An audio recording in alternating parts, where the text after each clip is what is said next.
இன்றைக்கி நம்ம பார்க்க போகிற படம் சாவா. ராஷ்மிகா மந்தனா, விக்கி கோஷல், அக்ஷய் கண்ணா எல்லோரும் நடித்த படம் தான் சாவா. சாவா அப்படின்னா சிங்கத்தோட குட்டின்னு அர்த்தம். அதுதான் அதோட மராட்டிய மன்னனான சத்ரபதி சிவாஜி ராவோட மூத்த மகன் தான் நம்ம சாம்போஜி ராவ். அவரோட மகனோட கதை தான் இது. 9வது வயசுலேயே பிணை கைதியாக ஜெயிலில் அடைக்கப்படுறாரு. அதுக்கப்புறம் அவங்க அப்பா தவறினதுக்கு நம்ம சத்ரபதி சிவாஜி ராவ் தவறினதுக்கப்புறம் அவரோட உரிமைக்காக ஜெயிலேருந்து தப்பிக்கிறாரு. ஜெயிலேருந்து தப்பிச்சு அவரோட பதவியை அடையிறாரு. முகலாயர்கள், சுல்தான்கள், ஆங்கிலேயர்கள்னு எவ்வளவோ ஆளுங்க வந்தாலும் யார்கிட்டேயும் தலை வணங்காத ஒரு ராஜானா நம்ம சாம்போஜி ராவ் தான். இதனாலேயே 1689 அல்கிராங் படையால் சிறைப்பிடிக்கவும் படுறாரு. இத்தனை வீர வரலாற்று சாம்போஜிக்கு தமிழ்நாட்டுக்கும் நெருங்கிய தொடர்பு இருக்குது.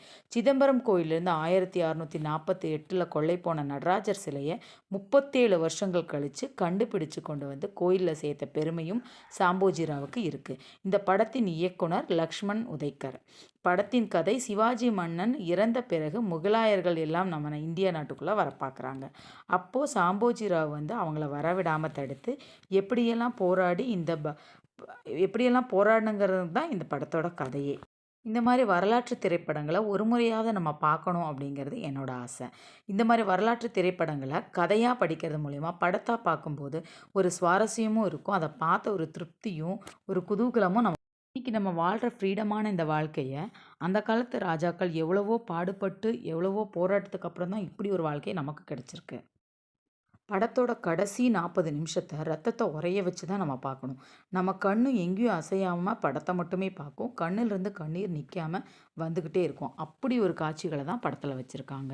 அதாவது சாம்போஜி ராவ் ஏமாற்றப்படுறாரு.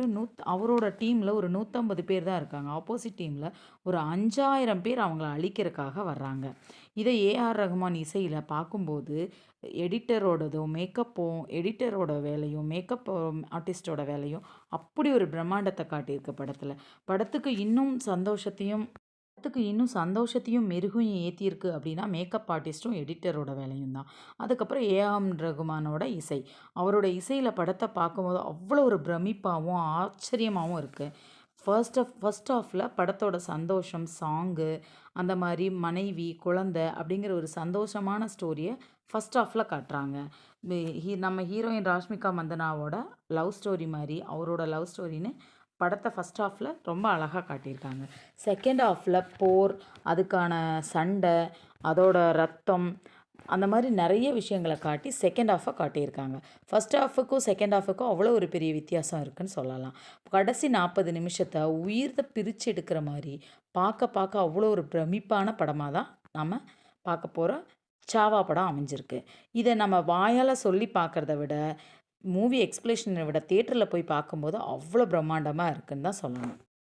படத்தில் ஒரு பாட்டுக்கு நம்ம சாம்போஜி ராவும் அதாவது நம்மளோட விக்கி கோஷலும் ராஷ்மிகா மந்தனாவும் டான்ஸ் ஆடியிருக்காங்க. அது லேசிங்கிற மராட்டிய பாரம்பரிய நடனம்.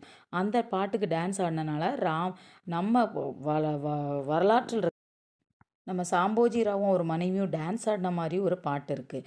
அதை வந்து நம்ம மகாராஷ்டிரா முதலமைச்சர் வன்மையாக கண்டிச்சிருக்காரு.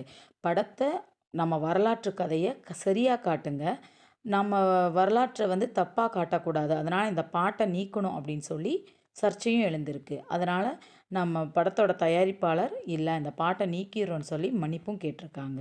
படத்தை வெளிவரும்போது அந்த சாங் இல்லாமல் தான் படம் வெளிவரும். இது கண்டிப்பான உண்மை. தேட்டரில் போய் படத்தை பார்த்து முழு கதையும் தெரிஞ்சுக்கோங்க. தேங்க்யூ.